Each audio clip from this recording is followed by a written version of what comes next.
Hello नमस्ते and welcome back to my channel. फेरि पनि स्वागत छ तपाईँहरूलाई मेरो च्यानलमा।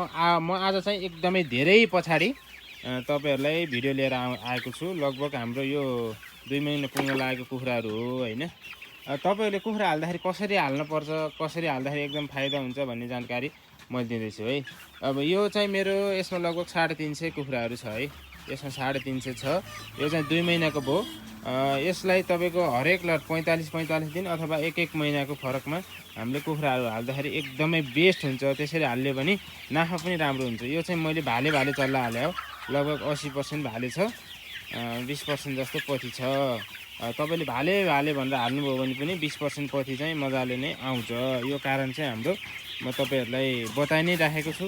यो हाम्रो लोकल ब्रिड हो। लोकल ब्रिडमा 100% भाले कहिले पनि छान्न सकिँदैन। अनि अर्को यताको लटमा छ हाम्रो यो मैले 2 लट एउटै खोरमा पार्टिसन गरेर 2 लट बनाएर हालेको छु। यताको खोरमा छ लगभग 3 महिना पुग्न लाग्यो। भालेहरू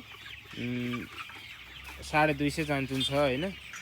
तपाईँले यसरी पाल्नुभयो भने चाहिँ तपाईँको पार्टिसन बनाएर पाल्नुभयो भने तपाईँहरूले पैसा पनि नाफा पनि कमाउन सक्नुहुन्छ र तपाईँको खोरमा भालेहरू पनि टुट्दैन।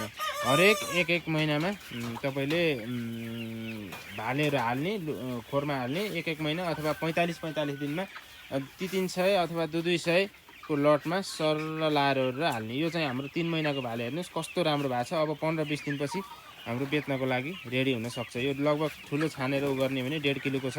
लगभग हामीले 2 किलो बनाएर बेच्छौँ। हाम्रो भालेहरूको वेट पनि राम्रो आउँछ। व्यावसायिक हिसाबले गर्नलाई एकदमै राम्रो चल्ला हामीले उपलब्ध गराउँछ। यही चल्लाहरू चाहिँ हाम्रो उता प्यारेन्टहरू पनि अर्को खोरमा छ है त। तपाईँले यसरी हाल्नुभयो भने चाहिँ नाफा हुन्छ। हाम्रो पानी चाहिँ सबै अटो नै छ, किनभने काम गर्न पनि अब धेरैचोटि पानी हाल्ने भएको कारणले अटो भएपछि सफा पनि हुन्छ। अब धेरै फोहोरहरू पनि बनाउँदैन, भाँडो माथि गएर बस्ने सम्भावना नै हुँदैन। अब 2टा मात्रै अटो हाल्दैछ 300 कुखुरालाई मजाले पुग्छ। पानी एनी टाइम आइरहेको छ ड्रमबाट, मजाले पुग्छ। त्यो कारणले गर्दाखेरि तपाईँले लट गरेर भाले हाल्नुभयो भने एकदमै राम्रो नाफा हुन्छ। ल हेर्नुहोस् भालेको शिरहरू पनि मजाले आछ होइन। तपाईँको कलरहरू पनि बिस्तारै अब आउँदैछ। मैले चाहिँ फुल्ली ब्रोइलर दाना चलाएको छु। अब ब्रोइलर दाना चलायो भने 4 महिनामै मजाले भाले बेचेर सकिन्छ। अब यो लट योभन्दा ठ्याक्कै 4 हप्ता पछिको 5 हप्ता पछिको लट हो। ल 35 दिन ढिलो हो योभन्दा होइन। 2 महिना पुग्न लाग्यो। अब बढ्ने टाइम बल्ल आउँदैछ। 2 महिनासम्म चाहिँ बिस्तारै बढ्छ। अब बढ्ने टाइम आउँदैछ। यो बढिसकेपछि यो 300 को लट हो। यो ठ्याक्कै हाम्रो अब 2 महिनामा मजाले बेच्नु हुन्छ। त्यो कारणले गर्दाखेरि तपाईँहरूले हरेकचोटि पनि चल्ला जहाँबाट हाल्नुहुन्छ, जोसँग हाल्नुहुन्छ सकेसम्म माउ हेर्ने गरौँ। माउको फोटो भिडियो अथवा तपाईँले भिडियो कल गरेर खै तपाईँको माउ देखाउनुहोस् कस्तो छ तपाईँको प्यारेन्टहरू। चल्ला हाल्नको लागि मलाई गुणस्तर चल्ला दिन सक्नुहुन्छ कि नै भन्ने कुरा बुझेर मात्र चल्ला हाल्नुहोस्। त्यस्तो भयो भने तपाईँलाई एकदमै राम्रोसँग नाफा हुन्छ।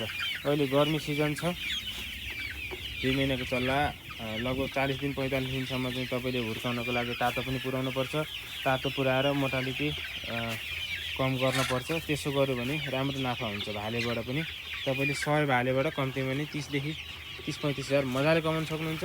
हरेक महिना 200 हाल्नु भने महिनाको 60 हजार मजाले कमाउनुहुन्छ। 500 हाल्नुभयो भने धेरै नै नराख्दिउँ, ल 20 हजार राख्दिउँ। 5-10 महिनाको 1 लाख रुपियाँ कमाउनुलाई तपाईँले विदेश जानै पर्दैन। त्यो कारणले गर्दाखेरि बरु 5-6 को लट हाल्ने। यस्तै गरेर तपाईँको पार्टिसन गर्ने, 2टा खोर बनाउने, झ्याप्प 5-6 को लट राख्ने। हरेक महिना 5-6 को लटमा हाल्ने, राम्रो चल्ला हाल्ने। त्यति भएपछि तपाईँले 5-6 मा 60-70 वटा 80 वटा 100 वटै मार्नुभयो भने 400 कुखुरा बेच्न सक्नुहुन्छ। 400 कुखुरा बेच्नुभयो भने 4 दुना 8 हजार, लगभग 80 हजारदेखि 1 लाख रुपियाँ चाहिँ मजाले नाफा बस्छ। त्यो कारणले गर्दाखेरि चल्ला हाल्दाखेरि सधैँभरि यसरी हाल्दाखेरि तपाईँले नाफा हुन्छ। त्यो भएर एकैचोटि हाल्नुभन्दा पनि यसरी हाल्नुभयो भने एकदमै ठिक हुन्छ। त्यो कारणले गर्दाखेरि तपाईँले जहिले पनि चल्ला हाल्दाखेरि सधैँभरि मसँग कुखुरा खाली नरहोस् भन्ने तरिकाले चल्ला हाल्नु होला भन्ने कुरा जानकारी दिन चाहन्छु। र यदि तपाईँहरू नयाँ हुनुहुन्छ भने काठमाडौँ, ललितपुर, भक्तपुर एरियातिर तपाईँहरूलाई फार्मसम्मै हामीले चल्ला उपलब्ध गराउँछौँ र तपाईँहरूलाई चल्ला कुखुरा बेच्नको लागि पनि हामीले सहयोग गर्छौँ। त्यही नै हो। र कुखुरा बेच्नलाई पनि देखि लिएर तपाईँहरूलाई चल्ला दिनेदेखि लिएर सम्पूर्ण जानकारी दिन्छौँ। यदि तपाईँहरू पनि यस्तै खालको लोकल गिरिराज, हाँस, कडकनाथ, बट्टाई, काली, सोनाली जस्ता जातका चल्लाहरू पाल्ने सोच हुनुहुन्छ भने हामीलाई सम्पर्क गर्नुहोला। हामीले विगत 7 वर्ष 8 वर्षदेखि नेपालभर डेलिभरी पनि गर्दै आएका छौँ भन्दै बिदा हुन चाहन्छु। हस्त, धन्यवाद।